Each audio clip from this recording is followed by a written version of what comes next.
میرے بھائی اور دوستو، یہ جو ہم گناہ کرتے ہیں، شیطان ہمارے ذہن میں یہ خیال ڈالتا ہے کہ اس گناہ کا بہت زیادہ اثر نہیں ہو رہا ہے، اس گناہ کا اگر کسی کو نقصان ہے تو وہ تجھ کو نقصان ہے، تیری ذات تک اس کا نقصان محدود ہے.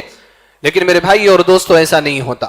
یہ گناہ جو ہم کرتے ہیں، اس گناہ کا اثر ہماری ذات تک محدود نہیں ہوتا، بلکہ اس گناہ کا اثر ہر ذرے پر، ہر جاندار پر، ہر حیوان پر پڑتا ہے. اسی وجہ سے ابو ہریرہ رضی اللہ تعالی عنہ نے بیان فرمایا، ان الحبار لتموت فی وکرها من ظلم الظالم، کہ پرندے اپنے گھونسلوں کے اندر گناہگاروں کے گناہ کی وجہ سے مر جایا کرتے.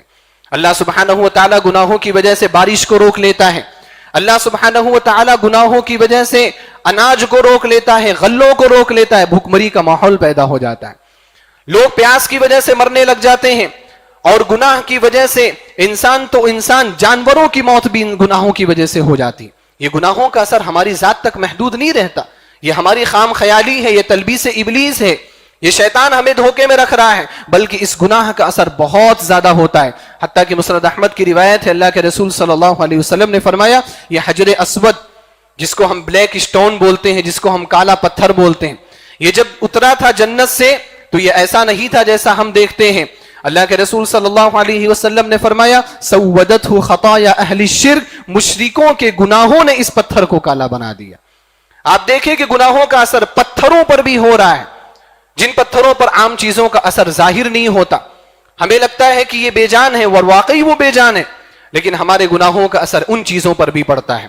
میرے بھائی اور دوستو، آج ہم بہت سارے گناہ کر رہے ہیں اور ہم سمجھتے ہیں کہ اس کا اثر ہماری ذات تک محدود ہے. میں جو چیز آپ کے سامنے بیان کرنا چاہتا ہوں، ہماری گناہ کی وجہ سے، ہماری بداعمالیوں کی وجہ سے ایک بڑے نقصان کا ہمیں اور آپ کو سامنا کرنا پڑ رہا ہے. وہ بڑا نقصان کیا ہے کہ ہماری بداعمالیوں کی وجہ سے اسلام کو ٹارگٹ بنایا جا رہا ہے، اسلامی دعوت پر اثر پڑ رہا ہے.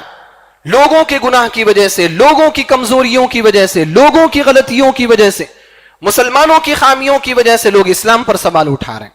مسلمان پر سوال نہیں اٹھا رہے ہیں. ابھی حجاب کا مسئلہ آیا، آپ سب نے دیکھا، حجاب کے مسئلے میں یہ بات بھی بہت زور و شور سے اٹھائی گئی کہ یہ حجاب کیا ضروری ہے.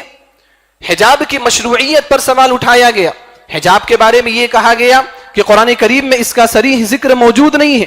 حتیٰ کہ کچھ لوگوں نے یہ بھی کہا کہ اگر حجاب کا اتنا شدید ذکر ہے تو بہت ساری مسلمان خواتین بے حجاب کیوں گھوم رہی. آج ہماری بعض عورتوں کے حجاب نہ کرنے کی وجہ سے حجاب کی مشروعیت پر سوال اٹھ رہا ہے. یہ ہماری بدعملی ہے، ہمارا گناہ ہے. کس کے اوپر اثر پڑ رہا ہے؟ اسلام کی دعوت پر اثر پڑ رہا ہے.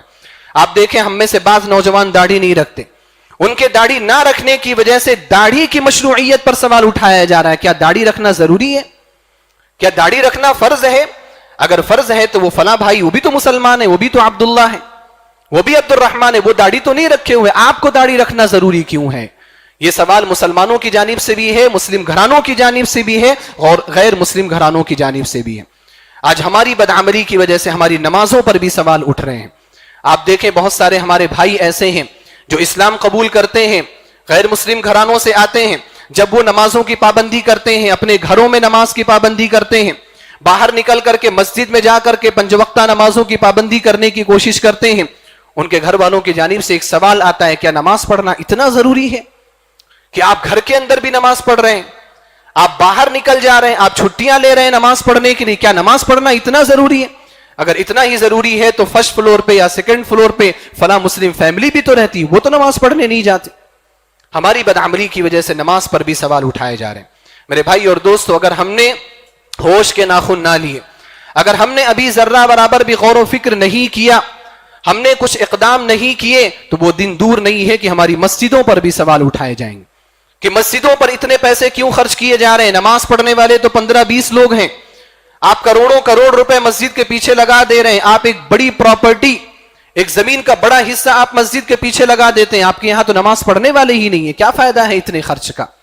ہمارے مدرسوں پر بھی سوال اٹھائے جائیں گے کہ آپ مدرسے بنا رہے ہیں، اسلامی مدرسے، آپ کے یہاں اسلامک تعلیم حاصل کرنے والے کتنے لوگ ہیں؟ کتنے بچے ہیں جو اسلامی تعلیم حاصل کرنا چاہتے ہیں؟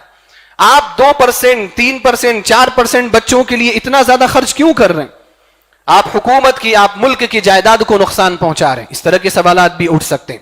لہذا جو بھی ہم گناہ کر رہے ہیں، ہم ہرگز یہ نہ سمجھیں کہ اس گناہ کا اثر ہماری اپنی ذات تک محدود ہے، اس گناہ کا اثر میرے بھائی اور دوستو بہت دور تک جا رہا ہے۔ آج ان چیزوں پر سوال اٹھے ہیں، کل کن کن چیزوں پر سوال اٹھیں گے ہم اور آپ کو اس کا اندازہ نہیں ہے۔